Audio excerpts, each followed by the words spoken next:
All right, here we go.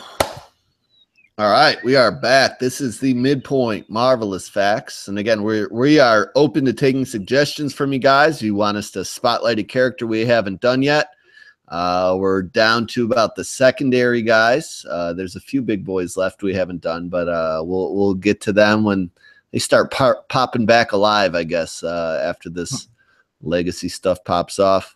But we're going to spotlight Liz Allen, who's been around for a very long time today, and she's kind of like a baddie nowadays, or at least has nefarious intentions. She's created by she definitely does lately. Usually in the Spider-Man universe. Venom and Renew Your Vows right now. Yeah, I know, definitely. So yeah, she's created by Stan Lee and Steve Ditko. She appeared all the way back in Spider-Man's first appearance. She's more of a background character. She didn't really get named until I forget what issue it was. I want to say Amazing Spider-Man 4 or something like that. But she did appear in the background of Amazing Fantasy 15, August 1962.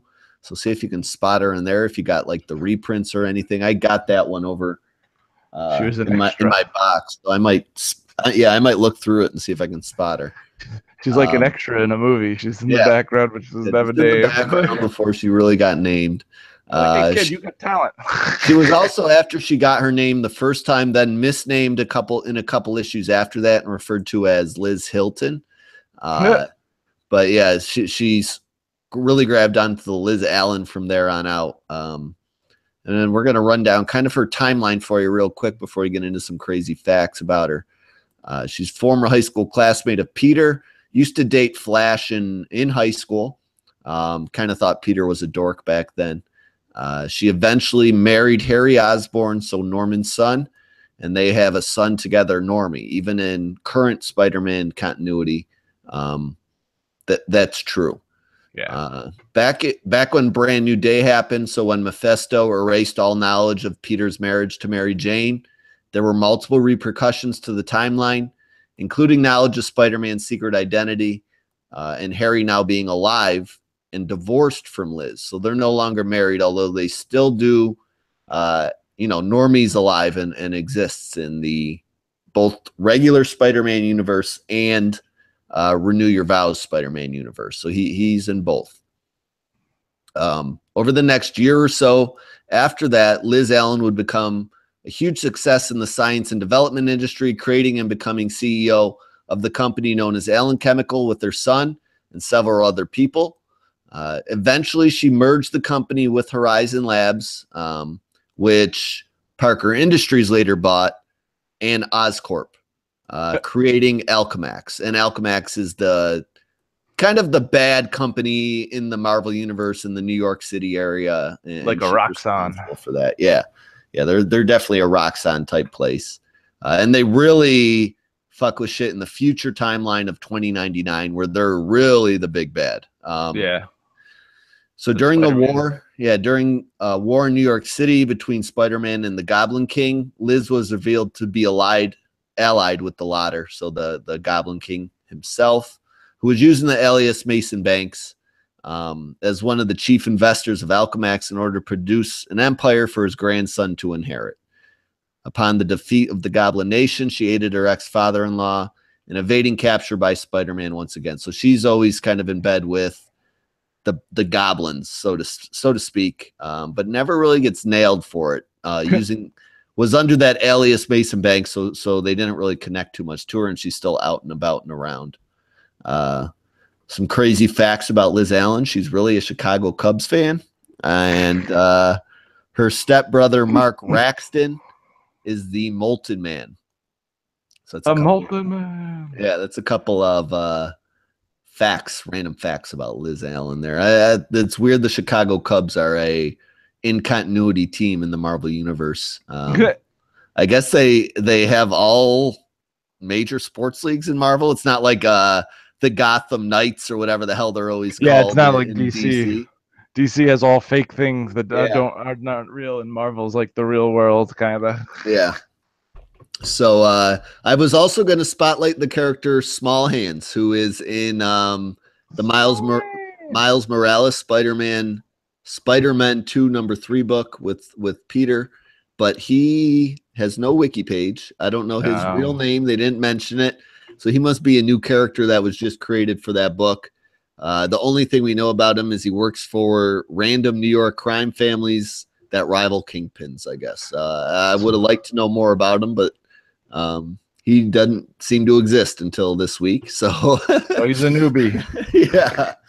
Yeah, sometimes you don't know that till you go to the wiki, so I figured I'd throw that out in case anyone read Spider-Man #3 and was wondering about small hands. But yeah, that's going to wrap up the midpoint Marvelous Facts, unless Trevitt has anything to add about Liz Allen or small hands. No, I used to work with a guy who had really small hands. Yeah, there you go. He used to play pranks on him by leaving baby gloves all over the place of where he I used to work in a pizzeria, and I used to hate the small pair of gloves. Like sometimes the boxes are only marked with like a marker on what size they are. Yeah. And you put the small pair of gloves, and it looked like you'd have the hand from that dude in Scary Movie, like just a strong hand, you know, that guy. So yeah, that's what that's all about. We're gonna get into book section #2 here. We're gonna kick it off with Luke Cage #6. You're gonna do this one, right? You got the notes for this one? I got it. Okay, because you've been reading this series, or Luke Cage 5, not #6.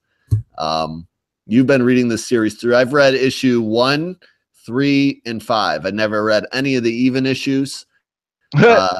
So yeah, you're gonna sum it up for us. Let us know what we think about it, whether we should buy, borrow, or forget. As this arc comes to a conclusion with Bernstein and all the shit going down. Yeah, kind of a conclusion.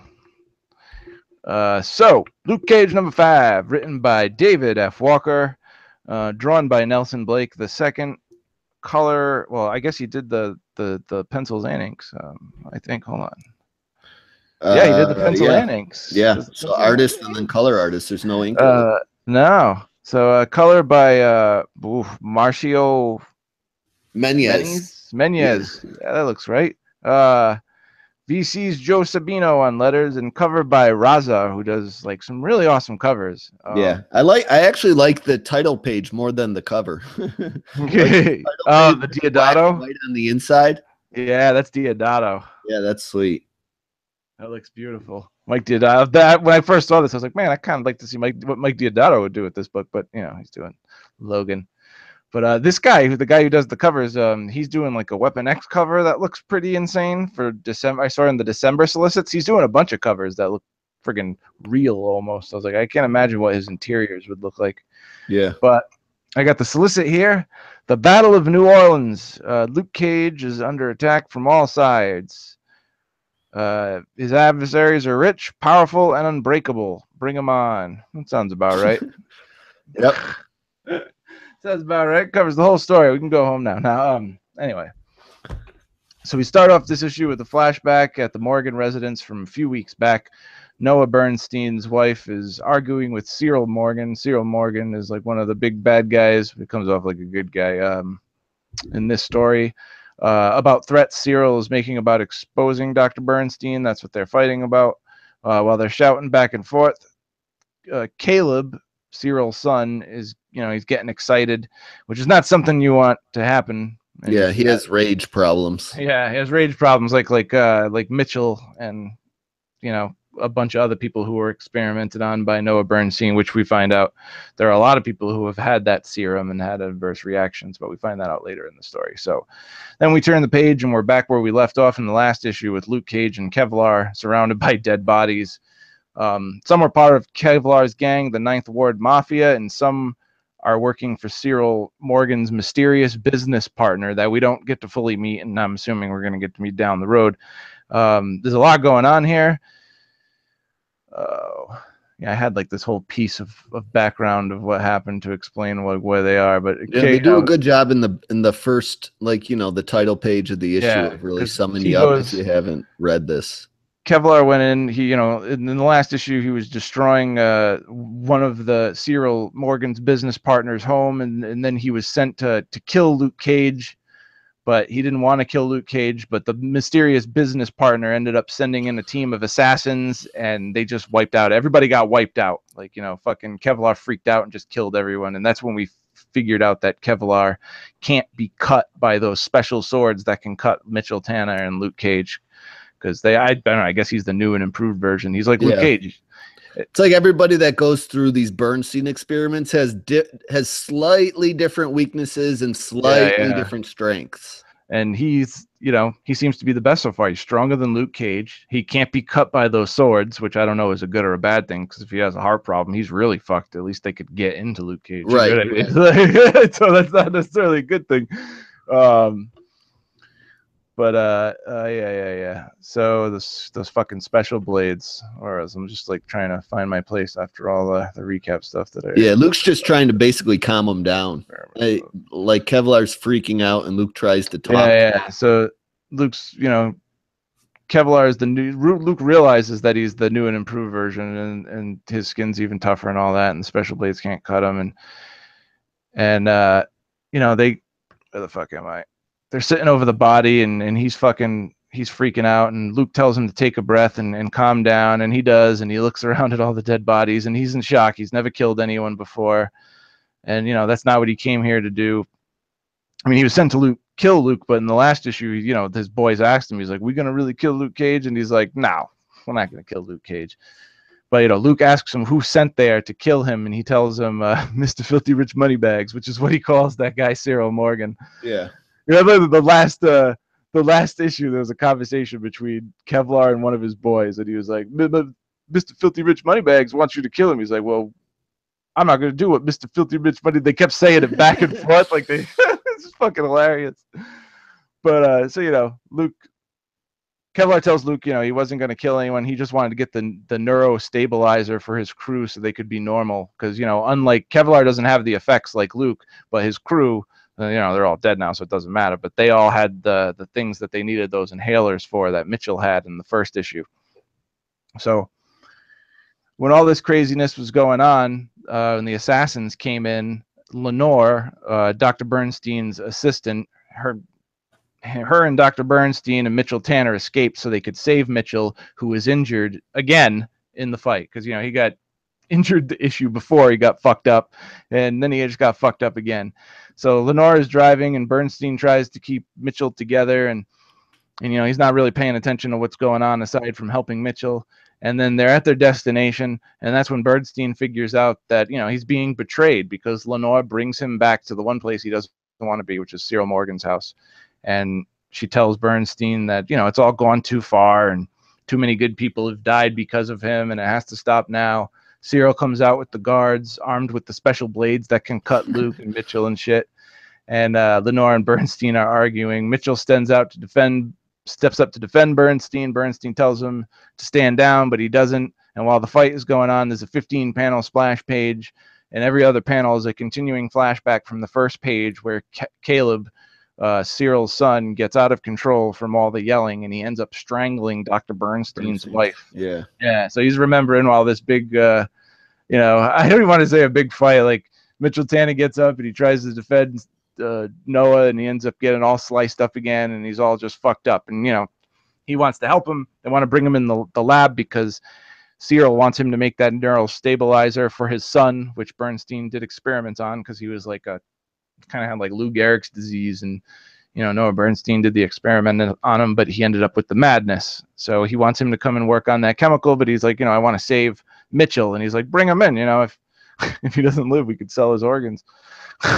Yeah, that's weird. And that seems, we hear that again later on from somebody else about, like, if they die, we can sell the organs. So I think there's going to be a big story plot in the future, like about the people, about the serum that makes them super people, and if not, selling organs from these particular super people, because I guess you fetch a big amount of money on the black market for someone who's got like an indestructible liver, you know, right? Yeah, or their DNA also has rapid healing, so you know, get a lung transplant, you're good to go. So where the fuck was I? Did I skip the whole thing?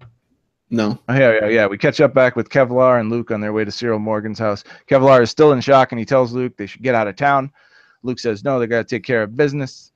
He thinks he knows what this is all about. And Kevlar, he asks Kevlar if he's ever heard of the super soldier serum. And then he gives him a history lesson about the super soldier serum and everybody it's been tested on and everybody that's been left with different effects, some good, some bad. And that's what Luke thinks this is all about. You know, what I just said, making money off of people like them, people who use the super soldier serum and their organs and whatnot. But, you know, some of these people end up being fucking crazy. So there's also money in the cure, the neurostabilizers, and like not only that, but the actual cure. But you can make a lot of money off of that shit. So we're back at Dr. Morgan. We're back at Morgan's, and Dr. Bernstein is trying to save Mitchell Tanner. At the same time, he's arguing with Cyril. Lenore interjects. This lady annoyed me. Yeah, I'm so sick of this lady in the whole arc. Like, she's like, I could tell from the first issue she was up to no good, and now she's up to no good and almost like changing her mind, and it's just like, oh. I can't stand her. So she interjects and said they should focus on saving Mitchell, and then tries to justify her betrayal to Dr. Bernstein, telling him too many people had died and how out of control it's all gotten. And then Caleb walks in and he asks his dad what's going on. And Cyril tells him it's not the time, you know, get the fuck out of here. And Caleb whines about he didn't want anyone else to die because it's all his fault because he needs the neurostabilizer. And Bernstein tells him it's not your fault. You're okay. Everything's cool. I don't even blame you for the death of my wife. You know, it's cool. You strangled my wife, but I understand it was out of your control. Yeah, okay. I don't this story lost me a few points here. I'm just like, I don't understand what everyone's forgiving each other for, not forgiving each other for. Like, yeah, it's just weird. It's just silly. Like, it's silly that he's like, all right, well, I mean, he is a scientist and he does understand that the people he puts under his, like, you know, experiments end up being fucking nuts. So, yeah, I guess he would expect if his wife was going to be hanging around with a guy who was unstable, maybe, you know, yeah, she'll get strangled. That happens. I guess I'm okay with it. No, I don't fucking forgive you. Fuck you, man. And not to mention, it's almost like also he didn't want to come to this place, and now he's just fine being at this place. Like, everyone keeps changing what they're fine with, what they're not fine with. I mean, now he's got no choice, I guess. So whatever, right? He's got to be there. But fucking, I don't know. I mean, I guess he could blame himself. It is kind of like, why would you bring your wife around some dude you know when he gets excited he's gonna fucking strangle somebody, and your wife is like, yep, in his dad's ear, and he's like, fuck you, and strangles her. Like, what do you expect? Yeah. And then all this tombstone, not tombstone stuff, but that's Daredevil. Who's the dude in blue again? What's his name? Mitchell Tanner. Yeah, he keeps getting sliced across the chest, gets a gauze bandage wrapped around him, is fine. Gets sliced around the chest again, gets a gauze. Like, they keep making it seem like he's so seriously hurt. He gets some gauze put around his chest, and he's suddenly fucking fine again. I don't understand it. Like, they stand over him forever. We gotta help him. We gotta do something, and all they do is wrap. At first, it looks like toilet paper around his chest, like to stop the bleeding. Yeah, I mean, like the most basic gauze bandage you can get, just the wrap. Like, they just tighten it up. Oh, I'm good to go. Like, he does have accelerated heating. What are they gonna not heating, accelerated healing? But what are they really gonna do with the toilet paper? Not to mention, like, look, he's got something hooked up to his arm, and they never show you what it is. Yeah. Right? Do you see any machines? Like, all I see are cabinets. Like, what is his arm hooked up to? I have no clue. I don't know either. So anyway, my second look at it, I found a lot of, like, for the most part, out of a lot of meandering issues this week. I did enjoy this a little bit, like the arc as a whole, like what it set up and everything. But anyway, let me just get back into this story. Everything. Where the fuck was I? Oh, like, Luke and Kevlar arrive. Yeah, Luke and Kevlar arrive outside, and they just show up, and Luke Cage and Kevlar, he tells them they know the deal, and which I assume means to stop them by any means necessary. And then we're off to the races. Luke tells Kevlar he will distract them while he grabs Bernstein, and then he throws a truck at the henchman. Kevlar throws Luke a sword. We get a funny have at thee moment like Thor would do with the hammer, and Luke's like, I always wanted to say that. I guess it's supposed to It's pretty funny. I giggled when I saw it. I was like, all right, cool. Like an old time quote because he's using old time weapons. Yeah. So and then so he has the sword and he's like bang, and the sword gets hit and he blocks it, and then the next panel he doesn't have the sword and he's knocking the guy out. He punches the dude. Where the fuck did the sword go? I don't know. So while all this is going on, Mitchell is on the inside trying to get up and go outside because he wants to get in on the action. Which is, it was a reoccurring theme because every time he's been injured, some kind of attack or fight has happened, and Yep. he's wanted to get up when people are telling him to stay down, and he's like, I gotta get in on the fight. So this happened like 3 times already in the past Yeah, he 5 wants to issues. jump back in. Cyril and Caleb try to stop him, but not before Kevlar gets into the mix and ends up tossing fucking Mitchell into a bunch of combustible canisters, which seems like a smart idea. Cyril tries to grab Caleb to get him out of there, but fucking this is just so annoying because like he runs into Luke and like, you know, they could have got out of there. The kid could have lived. And like Luke just stops him, not realizing the candles, goes, "You're not going anywhere." And then he's like, "Come on, we gotta get the fuck out of here! Get the fuck out of the way, you big idiot!" And you know, shit explodes. Boom, everything explodes, and Mitchell goes flying across the room with these grave injuries. You thought he had. He might have been dead by now, but I guess not. No. Everyone else gets knocked on their asses, and unfortunately, Caleb catches some shrapnel. Bernstein has Kevlar pick up Mitchell so they can, you know, get the fuck out of there, go somewhere safe so he can heal, I guess, because he's in grave, you know. Yeah, he's hurt for the 5th time this fucking issue. The 5th time this issue. So you know, we gotta get Mitchell Tanner out of there so he can heal again, because this just keeps fucking happening. Literally the 3rd time he's healing this issue. Oh my god, I know it's been a reoccurring theme throughout the whole entire story arc, and it happens 3 times in this issue alone. No, 2 or 3. But where was I? Oh yeah, Luke asks Mitchell, what the fuck was I saying? No, Luke asks Bernstein what he's done, you know, like, what the fuck have you done? And Bernstein tells him, you know, not to put this shit on him. It's not his fucking fault. He doesn't have time. He has to get out of here and help Mitchell. Luke says he's got to go, he's got to own this, you know, you gotta fucking man up. It's all your fault, you gotta be responsible for all these experiments you keep. He tells him not to walk away. If Bernstein does walk away, he's going to track him down, and I think a part of him does feel betrayed. That is one thing they set up really well in this story is the relationship. Yeah, Luke's former trust for him. Yeah, Luke's trust and almost love for him. Like, you know, he always told Luke he thought of him as a son, and you know, there's this whole brother thing in between all the people he's created, especially Tanner and Luke, and they built that up pretty well. And, you know, at this point, Bernstein tells him that he once thought of him as a son, but now he's just a disappointment and walks away and disappears. He fucking has disappearing powers. He disappears into the shadows. Whew, gone. Luke just watches him vanish. And he hears Lenore crying, you know, and she's going over like, "It's not supposed to be like this," which technically this is all fucking her fault. I know. So, as you know, Cyril holding Caleb's dead body, and he's got a piece of shrapnel sticking out of him, and we get like a 6-panel wrap up. First, I just want to say I fucking hate Lenore. Like, yeah, she's the worst. None of this would have ever happened. But I guess drive back to this fucking house. Yeah, I guess that's why we had to have this annoying woman in this issue so she could, you know, make the dumb decision. Yeah.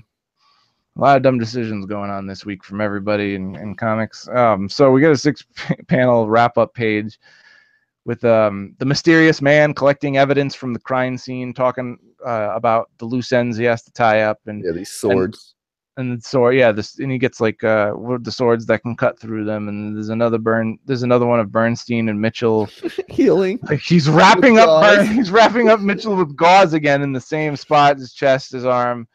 While Kevlar complains about being on the run, sitting in the chair, looking like a little petulant little child, like, "Man, we can't go everywhere now." Yeah, so he's supposed to be like 20, but they make him act and draw like he's 13. Yeah. So yeah, like he does look like he's 13. So Cyril is in a prison cell looking at a picture of Caleb, and we get 2 panels of that, and you see the kid in the condition he was before he was under the experiments, which was kind of like Stephen Hawking, you know what I mean? Like, yeah. Head to the side, all arms over each other, he's not moving and whatnot. And then we look back at Luke, and Luke is exactly where he was when this story started, which is at the cemetery. But this time he's at Caleb's grave instead of Bernstein's. And he feels guilty that he didn't save him. So, you know, so he would get the chance to, you know, step out of his father's shadow, and you know, Luke identifies with him completely. You know what I mean? Like, he wishes Caleb got the chance that he got, because their stories are very similar. And I guess it's to be continued, because this whole arc was a setup for a bigger story. You know, the guy with the mysterious silhouette, you know, he's always in there in his 3D cell phone calls, but you never see his face. So whoever he is, he's going to be the big bad for, like, I don't know, a 12-issue arc, 18-issue arc, who knows how long, well, however long Luke Cage gets to run, you know. Yeah, probably at least 12. Because the last probably because the last book ran for 4 issues and it was called Cage and it was awful, but this is way better than that. Yeah, that was like a cartoon mock of Luke Cage. So fucking goofy. But yeah, what do you think? Buy, borrow, or forget? I mean, I'm pretty hard on it. I liked it. You know, I liked the arc as a whole. I liked everything they set up with Luke, like his little journey of like self-discovery of who he really is, where he comes from, stuff like that, but in a different sense, not like who he actually is, but like his superhero self and his history with Bernstein and every idea that he had about the man that he applied to himself that made him think about himself differently. So, you know, he went through, this was a big experience for him, but we also got a cool character, which is, you know, Kevlar is pretty cool. He's stronger. He can't be sliced by that shit. Those special blades, whatever they're called. I don't know if they're special metal. He's a good neutralizer to this stupid special blade. And I'm sure we're going to see more of him and Mitchell Tanner, but hopefully not Lenore in the future. Yeah, she can go away. The Nelson Blake art was good. It was like, it's not as good as his first few issues. There were, I mean, everyone in the past 2 issues, I think, there were a few panels that were a little off here and there, but for the most part, his art is really good. Like, he puts a lot of detail in the faces. Like, when you look at characters, even their eyes, like, you can, there's always a glint of light in someone's eye from like the reflecting light around him. He does a really good job, a lot of detail, but it was a borrow. Like, it wasn't awful.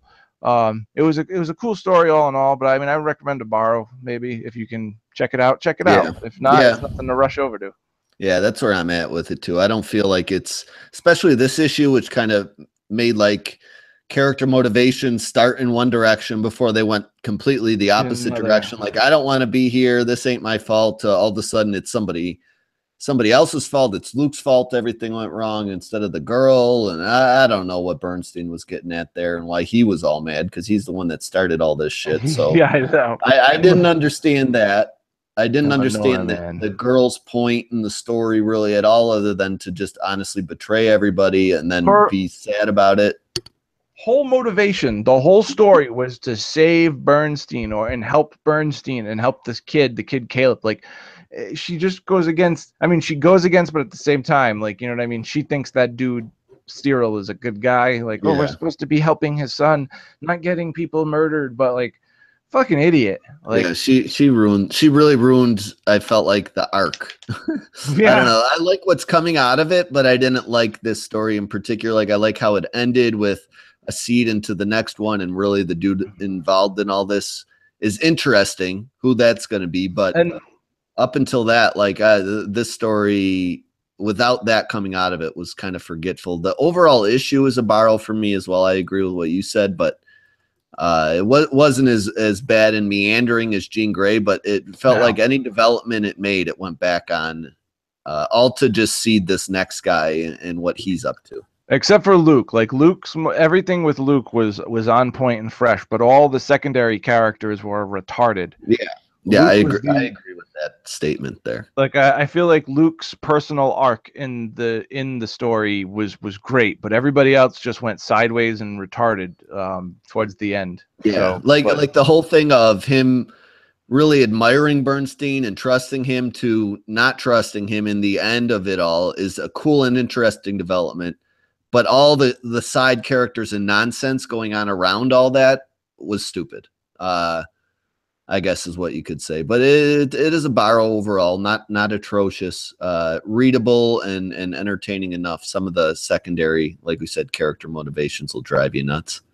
But other than that, we're going to get to Venomverse 3. We're not going to do a full issue summary here. We're going to discuss a few of the developments in the issue. Where it ended up last issue was with Deadpool betraying the Venom team and turning into a poison. So now he's all armored up and poisonrific.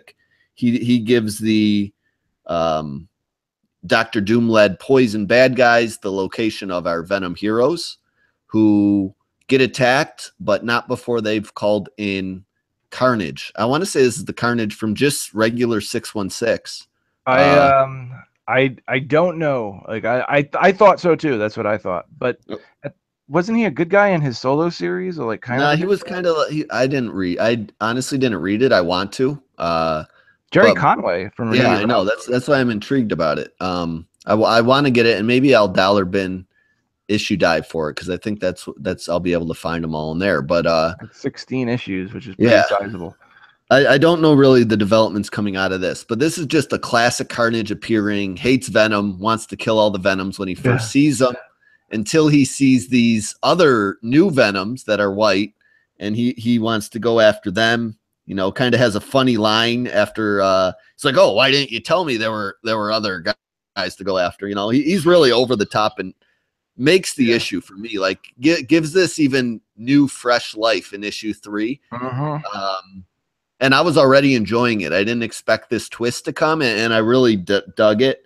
You know, it leads to a giant fight between the Poisons and the Venoms, with Carnage really fucking taking everybody out. But not before that one, dude. He sliced the Iron Fist in fucking half. Yes, yeah, he's just destroying people because he's like the only one that can cut straight through these poisons. And the Poisons start retreating, but not before they get a hold of Doctor Strange and take him back to Doctor Doom. So that's really the big development that happens in the middle of the issue when the Venoms realize they've lost their means of getting new reinforcements. But it almost seems like the entire overarching thing the bad guys wanted to do was have Doctor Doom keep summoning these Venoms so they could feed and get stronger. Yeah. So it's kind of a double whammy there, like a good and a bad thing. Anyway, the Team Venom decides to take the fight to the Poisons.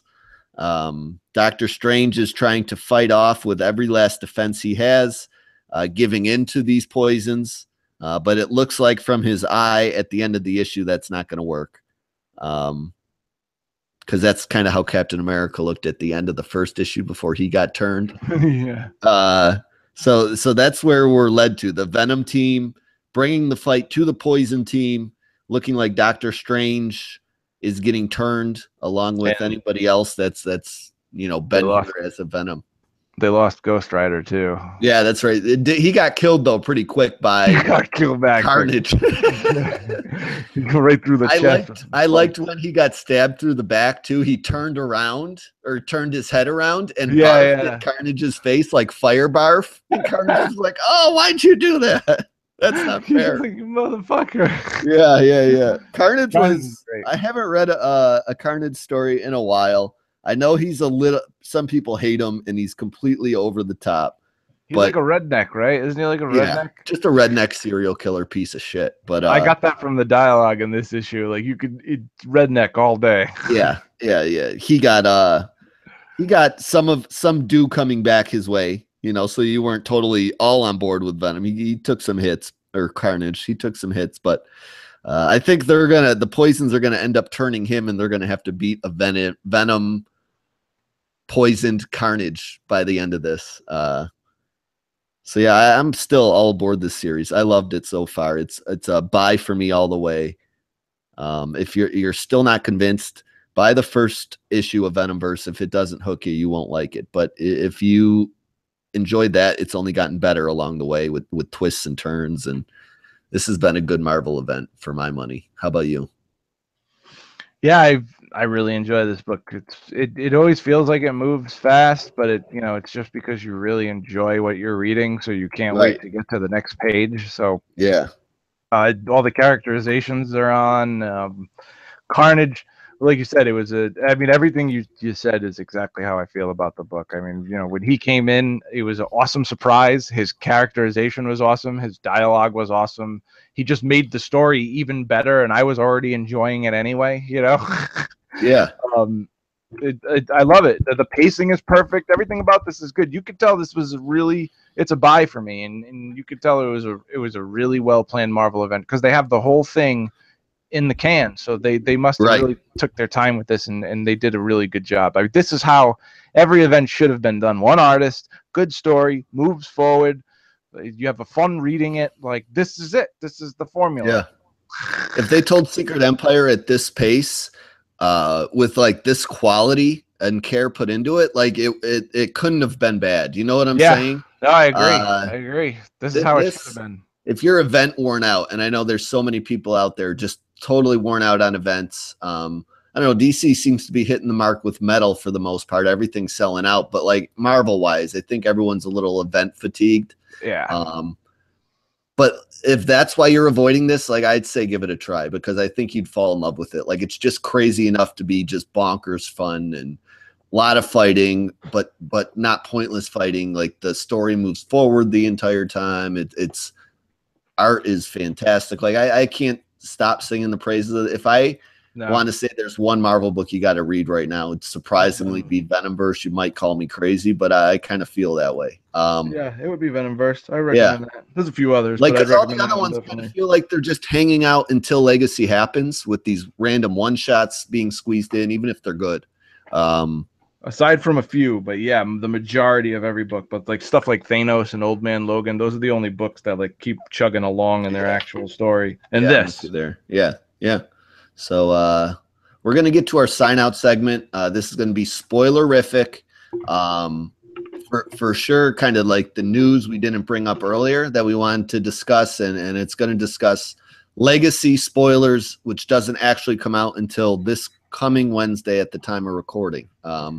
So if you don't want to know this stuff, please skip ahead, probably about 5 minutes or so, because we're going to discuss it a little bit before we wrap up this podcast, and let you know what we're reviewing next week.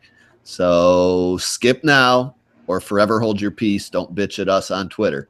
Trevitt's gonna drop the ball, or drop the spill the beans here, and reveal what we tried to guess at a couple weeks ago, and we both ended up being wrong about. So go ahead. All right. So literally right before we started recording, like when I'm sitting on the toilet, there is an article that pops up on my phone that tells us the spoiler for Marvel Legacy and who it is that is going to be returning for the Marvel Universe. And it is Logan, Wolverine, the real Wolverine, the actual Wolverine, the one who was supposed to be encased in adamantium. And he's returning with an Infinity Stone. So, I mean, that's a really interesting development. Yeah. How did he get out of the adamantium? How the fuck did he get an Infinity Stone? And where did he get his famous cowboy hat and wife beater? Yeah, he didn't go under the adamantium with a cowboy hat. I wonder what's going to happen with Old Man Logan now. I wonder if he's going to kind of go back after. He's wearing a Fitbit on his wrist. I wonder if Old Man Logan's going to go back after kind of changing things for his favor now with these Hulks. I was wondering that too. So you know, otherwise you got a lot of fucking Wolverines running around. I don't hate the reveal. It's not what I guessed. I did guess that some Infinity Stone stuff being involved, but I didn't nail who it was. I assumed like Warlock or somebody if it was going to be Infinity Stone related. But Logan is a strange combination with that. I can't wait to read it and see how it comes to be.